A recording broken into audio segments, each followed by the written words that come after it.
안녕하세요. 저는 4개월 전 첫째 아들을 출산하고 현재 육아휴직 겸 산후조리로 집에서 쉬고 있는 33 여자입니다. 제가 딱히 노사는 아니라고 생각하나 어릴 적부터 극심한 빈혈에 몸이 약해 빠졌다는 소리를 달고 살았어서 첫 아이를 가지면 몸 걱정을 정말 많이 했어요. 다행히 걱정했던 것과는 달리 아이는 건강하게 잘 태어났지만 중간에 한두 번 발육장애가 의심된다며 큰 병원 가보란 소리도 들었었고 머리가 위쪽에 있어서 결국 여가 상태라 제가 제왕절개를 하고 아이를 낳았답니다. 뭔가 임신하고 내내 제 걱정이 아니라 우리 아이 걱정으로 한 번도 맘 편하게 팔자 늘어지게 지내본 적이 없을 정도였어요.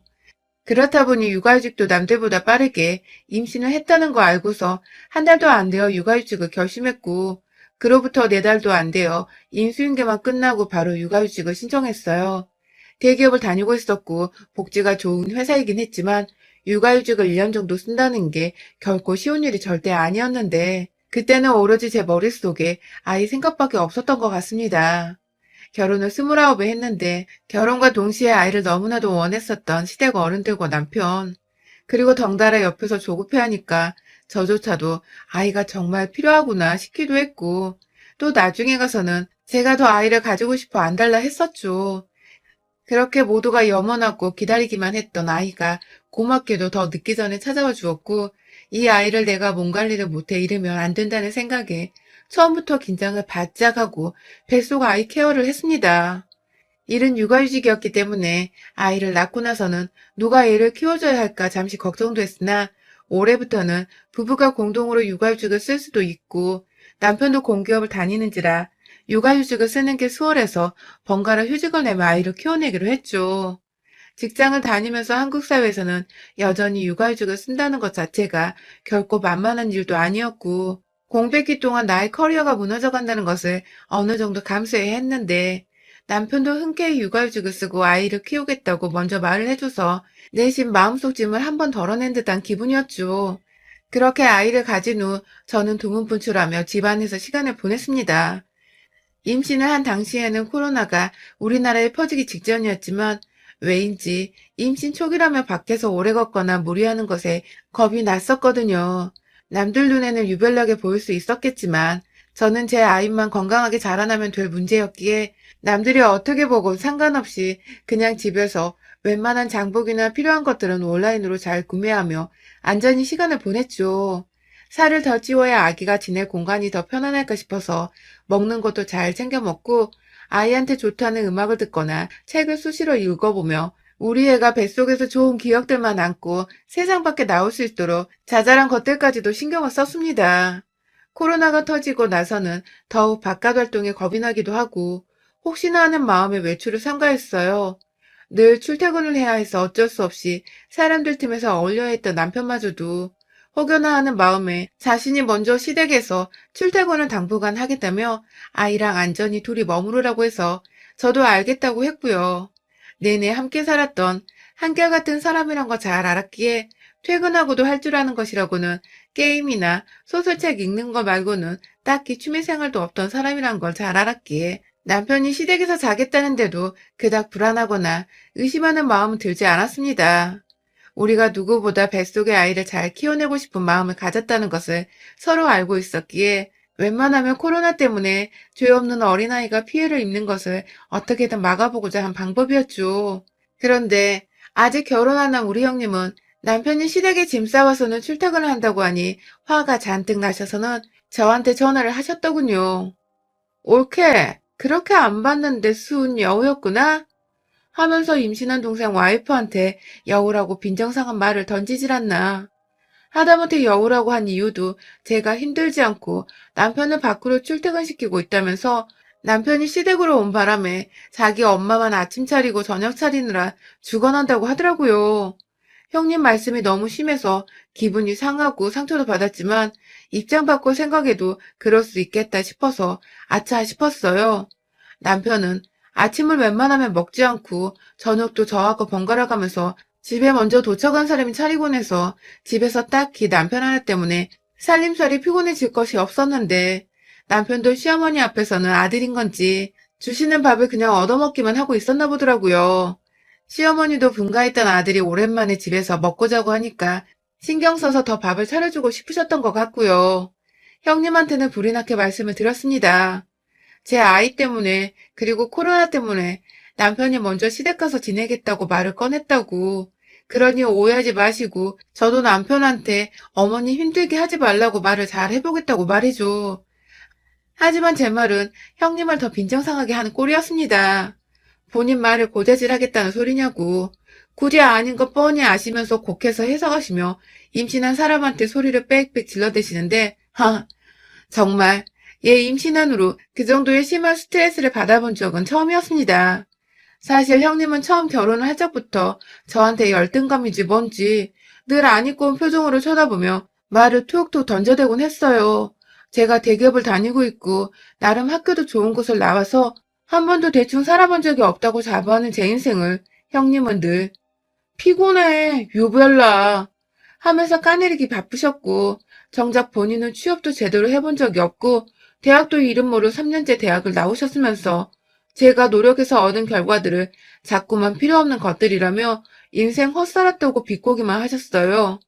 전 단 한 번도 형님을 먼저 무시한 적도 형님의 대학이나 현재 상황을 불쌍하게 보거나 한심하게 쳐다보기는커녕 일부러 자존감 북돋아 드리려고 매번 성격이든 뭐든 칭찬만 해드렸는데도 말이죠. 늘 저를 자신과의 반대의 사람이라고 그래서 정이 안 간다고 대놓고 상처받을 말들을 던져대시던 형님.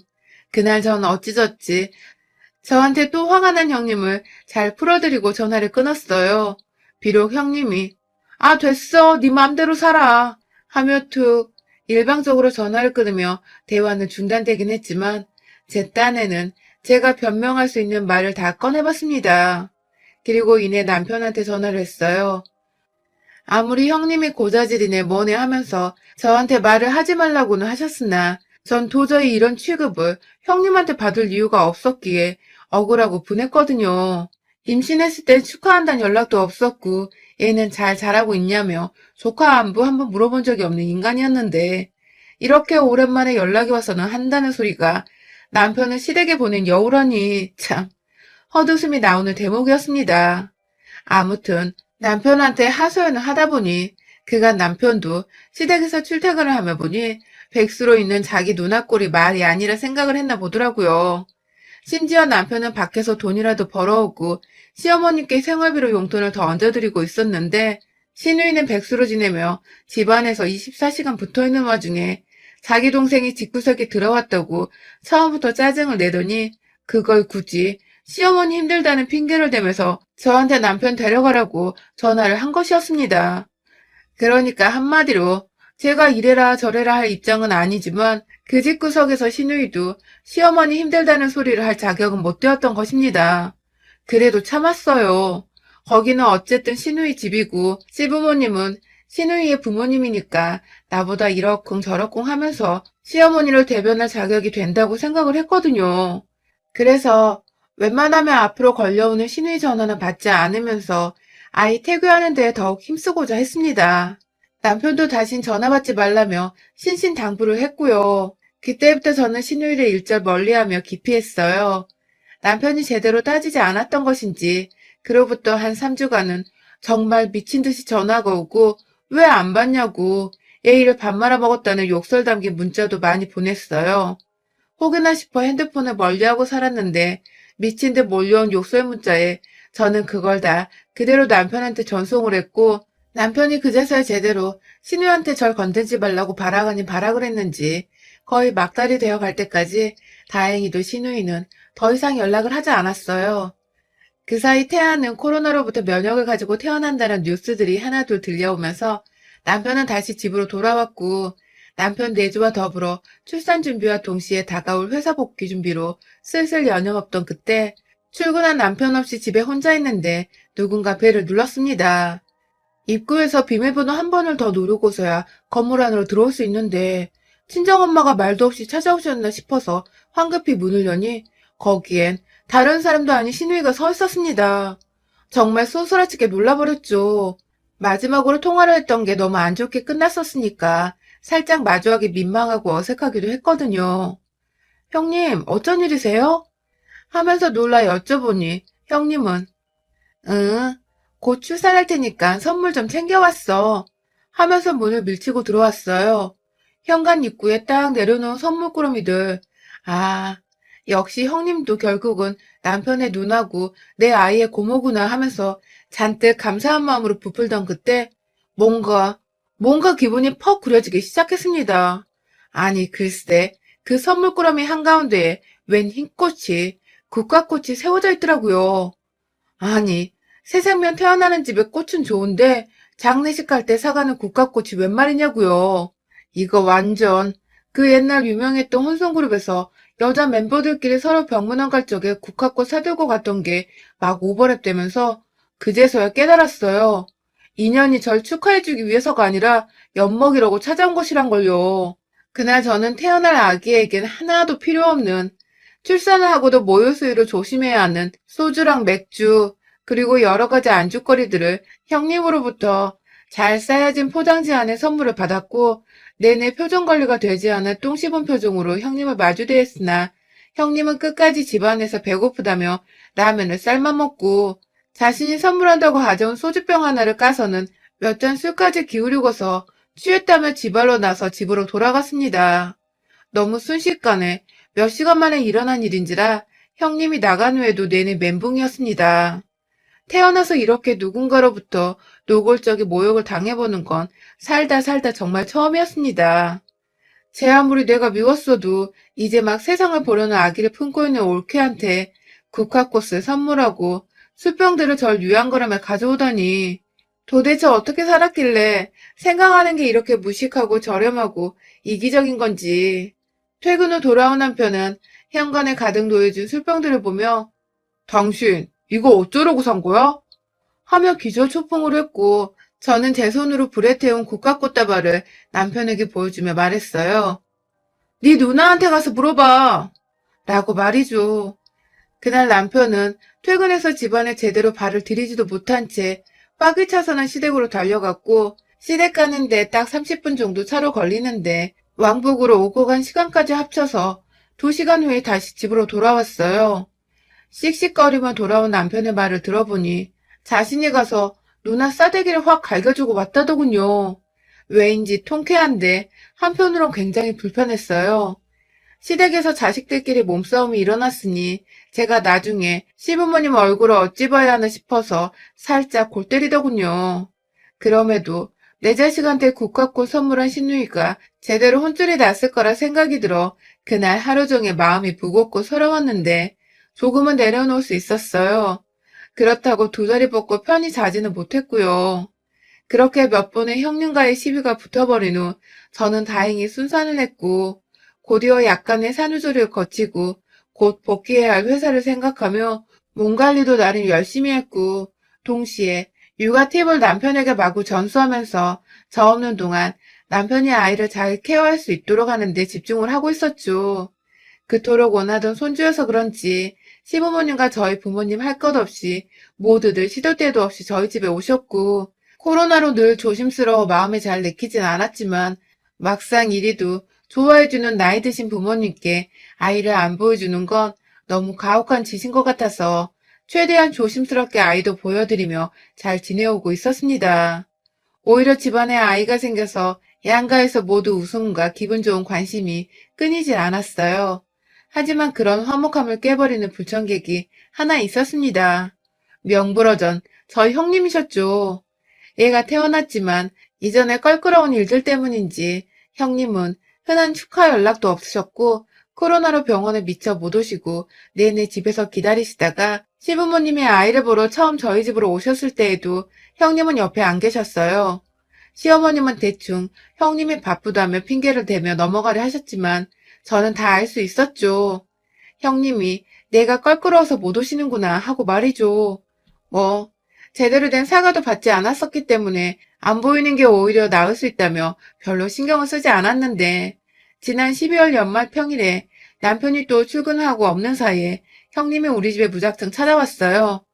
마치 저번에 국화꽃을 들고 와 저를 엿먹였던 것처럼 이번에도 뭘 어떻게 엿먹여보려는 건지 손에 한가득 보따리를 싸우셨더라고요.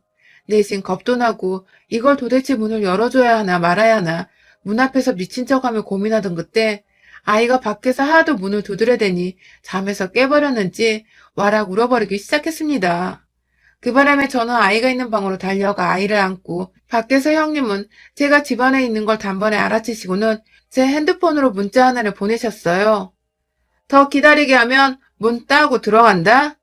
라고 말이죠. 정말 이 문자를 받는 게 이게 뭐라고 그리 식은땀이 나고 무서운지 당장 그 문자를 남편한테 재전송하고서는 억지로 문을 열어줬어요.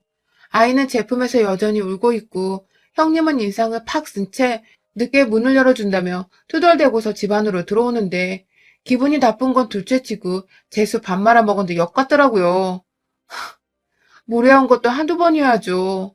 그렇게 들어와서는 하루 종일 애기 달래다가 애기 자면 그제서야 쫓기듯이 밥을 먹고 애기 옷 빨고 혹여나 먼지 쌓일까 집 청소를 하고 다가올 출근 준비를 하느라 직장 상사한테 연락해서 미리 받아놓은 지난 연말 보고서와 새해 사업 보고서까지 하나 둘 찬찬히 훑어보며 나름 쉬는 시간 한 번 없이 내내 머리 쓰고 몸 쓰고 있었는데 마음이 심란하다 못해 복직을 하는 게 맞는지 아닌지도 모르겠던 불안정하던 때에 형님은 무작정 저한테 집에서 놀고 먹고 진짜 팔자 좋다. 그치? 남자 잘 만났지? 하면서 지동생 잘났다는 말만 되풀이할 뿐 같이 돈 벌어오는 저에 대한 칭찬도 없고 애기 낳고 고생했다는 격려의 말도 없고 참 그지 같더군요. 그런데 더 문제는 이번에 형님이 가져온 보따리 안에 또다시 술병이 한가득 놓여 있었던 것입니다.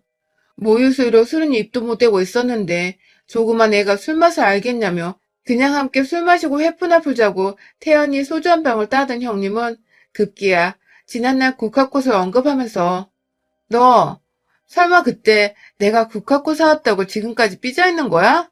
그거 조카한테 주는 거 아니야. 너한테 준 거였지. 하면서 이걸 핑계라며 씨부려 대더군요. 내 아이한테 주든 나한테 주든 살아있는 사람한테 죽으라는 듯 국화꽃을 건네준 게 자랑이냐고요. 그런데 그걸 별일 아니란 듯이 웃으면서 심지어 저한테 준 거라고 제 눈을 마주보고 얘기하는 형님의 눈에서는 저의 일그러진 표정을 보면서 희열을 느끼는 듯한 모습이 보였습니다. 겨우 한 귀로 흘려들으면서 아이를 안방 침대에 억지로 눕혀놓고는 아이 앞에서 소리를 지르지 않도록 좋게 좋게 넘어가다 형님을 돌려보내려고 했습니다. 술잔도 줬고 안주도 먹으라고 집에 있는 땅콩 몇 개도 소금에 버무려서 같이 먹으라고 건네줬어요. 그리고 정중하게 내 아이가 아직 어려서 모유에 신경 많이 쓰고 있다고 그래서 술은 마시고 싶지 않다고 이해해달라는 말을 했죠. 하지만 제 말을 한 귀로 흘리는 건지 귓등으로도 안 듣던 형님은 이내 술 두어 잔을 마시고 나서는 멀쩡한 자세로 서서는 저를 향해 다가오더니 글쎄 손으로 제 입을 억지로 벌리면서 소주병을 부려 하는 게 아니겠어요? 이쯤 되니 애 엄마한테 싸우자고 시비를 걸어온 게 분명하다 싶었습니다. 다른 것도 아니고 내가 분명 내 아이 때문에 술은 입에도 안 대고 싶다고 말을 했는데도 불구하고 술에 취하지도 않은 맨정신으로 아무렇지 않게 제 입으로 술을 쳐넣으려고 한 형님을 이번만큼은 그냥 고분고분히 넘겨 지나칠 수가 없었습니다. 엄마가 되면 천하무적이 된다고 하잖아요. 전 내내 출산을 하고도 힘이 빠지고 잠도 자꾸 오는 게 늘 힘에 부쳤는데 그 순간 처음으로 제가 천하무적이 된 기분이 들었어요. 어디서 나왔는지도 모르겠는 괴력으로 정말 신우이의 머리통에 날아간 만큼 강하게 싸다구로 날렸습니다. 내가 안 마신다고 했지? 하면서 우리 애가 평소 우는 목소리 데시벨만큼의 커다란 소리를 내면서 휘청거리는 신우이의 대갈통 뒷짝을 한 번 더 제 손바닥으로 확 내리쳤어요. 이게 진짜 보자 하니까 내가 우스워? 하면서 다시 한번 신우이를 일으켜 세워서는 이내 저한테 건네주려고 한 소주병을 그대로 신우이 머리통에 부어버렸답니다. 알코올 16도짜리 그 술을 콸콸콸 머리카락 위에 부어버리며 아주 흠뻑 머리를 헹궈버렸어요. 그도 모자라 분이 안 풀려 신우이가 사온 술들을 모두 뚜껑을 열어 머리카락이고 몸이고 여기저기 퍼퍼버리며 너나 마시라고 고래고래 고함을 질러댔어요. 그리고는 샤워도 안 시키고 그냥 집 밖으로 내쫓았습니다. 알코올로 눈도 못 뜨던 형님은 제가 끌어내니 질질 따라 끌려오더라고요. 급기야 신발을 신겨주니 고맙다는 말을 하면서 착착 신발 착용까지 하고는 그 난장판이 된 꼴로 현관 밖으로 제 발길질에 미끄러 넘어졌어요. 너 다시 한번 오기만 해봐. 그땐 니네 집으로 쳐들어가서 소주나발을 불어버린다. 하고는 문을 쾅 닫았습니다. 남은 소주들이야 뭐 남편이 퇴근 후 홀짝홀짝 먹어도 되고 저 모유수유 끝날 때까지 가지고 있다가 마시면 되니 형님을 양껏 패고 난 후에 생각을 해보니 오히려 고맙더군요. 형님은 밖에서 자기 몸에서 풍기는 소주 냄새로 어찌 집에 가야 할지 모르겠었는지 한참 일어서지도 않고 제자리에 앉아있더군요. 콜택시 좀 불러달라고 외치다가 건너편 집에서 술 취한 취객인 줄 알고 조용히 좀 하라고 아주머니가 항의를 하자 꿀먹은 벙어리 마냥 입을 꾹 다물고 앉아있더니 모든 걸 체념한 듯 일어나서는 혼자 유유히 사라졌죠. 집안에 소주 냄새가 너무 역하게 나서 급하게 환기를 하고 여기저기 청소를 하고 나니 집안은 생각보다 알코올의 도움으로 무진장 깨끗하게 소독이 되었답니다. 왜인지 보다 청결해지고 잡내까지 사라진 집안에서 제 기분은 그 어느 때보다 최상으로 업이 되어 콧노래까지 절로 나왔어요. 국화꽃 가져왔을 때 확 머리카락을 꽃이랑 같이 불태워버리고 싶어 내내 후회하고 그날 그냥 집으로 돌려보낸 거 아쉬워했는데 이렇게 또 뻘짓을 먼저 해준 덕에 제가 제대로 복수를 해본 것 같아서 너무너무 통쾌하더라고요. 그 사이 내내 자기 누나한테 또 뭔 짓을 당했을까봐 걱정된다고 문자와 부재중 전화를 남긴 남편에게 당장 방금 있었던 상황을 설명하며 너네 누나 때려서 미안하다고 했더니 남편은 오히려 자신이 제대로 해결 못한 걸 해결해줘서 고맙다며 늘 짐짝 같고 가정의 회방만 놓던 누나였다고 계속해서 저한테 고맙다고만 했죠. 그리고 저는 다시 한번 다짐을 했습니다. 이 집 구석에서 나와 내 아이, 그리고 내 남편의 가정에 회방을 놓는 인간은 그게 아무리 시누이라 하더라도 절대로 그냥 넘기지 않고 소주나발을 불어서라도 제대로 홍군형을 내주겠다고 말이죠. 또라이를 대하는 방법 중 가장 효과적인 방법은 나도 또라이가 되는 것일 테니까요. 여러분의 생각은 댓글로 남겨주세요. 오늘도 시청해주셔서 정말 감사합니다.